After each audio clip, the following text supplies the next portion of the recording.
Do you understand that in Christianity, the relationship between the Father and Jesus is the pattern for the kind of relationship you and I are to have with Jesus? If you could ever find out what kind of intimacy, what kind of oneness, what kind of flow that Jesus had with His Father, you would know automatically, friend, what kind of intimacy and flow and life you're going to experience 24 hours a day in Jesus.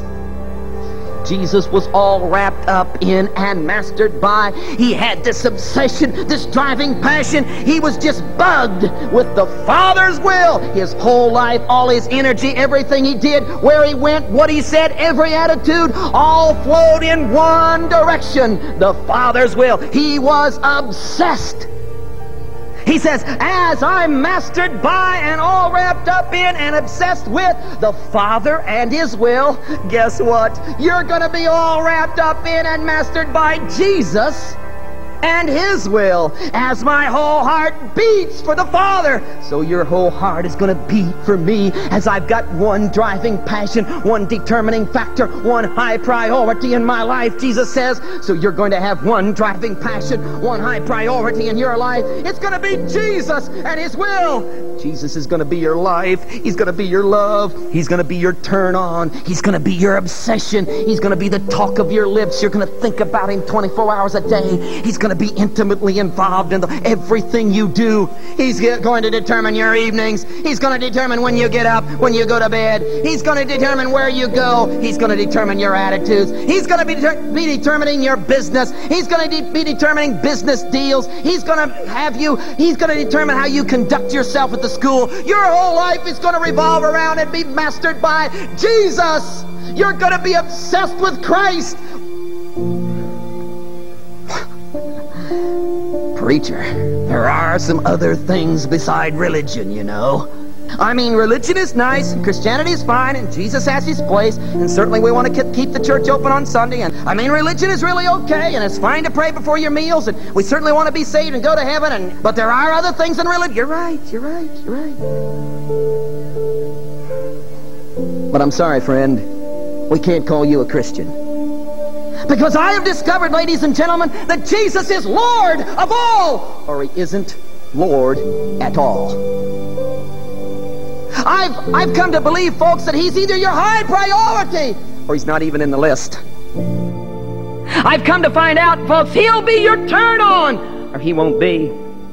I've come to find out, folks, He'll be your obsession, or He won't be there. I've come to find out, folks, He'll be your love and your loyalty, your number one, your beating heart passion, or He won't be around. I've discovered it's all out for Jesus. My dad taught me well. He said, it doesn't take much of a man to be a Christian, just takes all there is of him.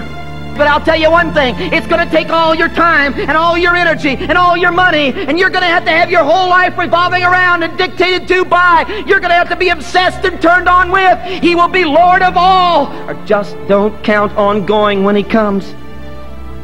Now you see, we're not talking about super Christian over against lesser Christian. We're not talking about super saint over against lesser saint. We're talking about the bare minimum of getting in.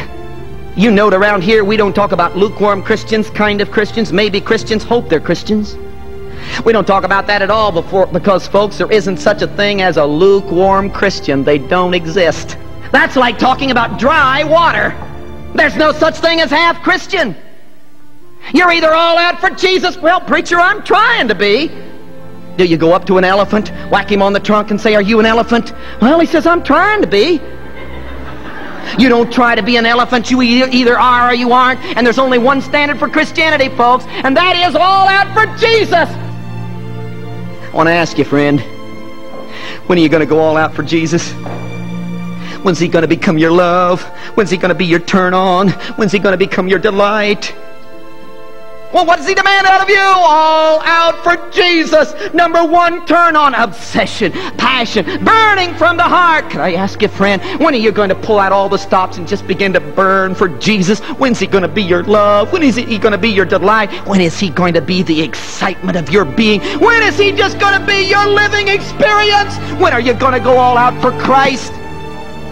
You know whether Jesus is your love.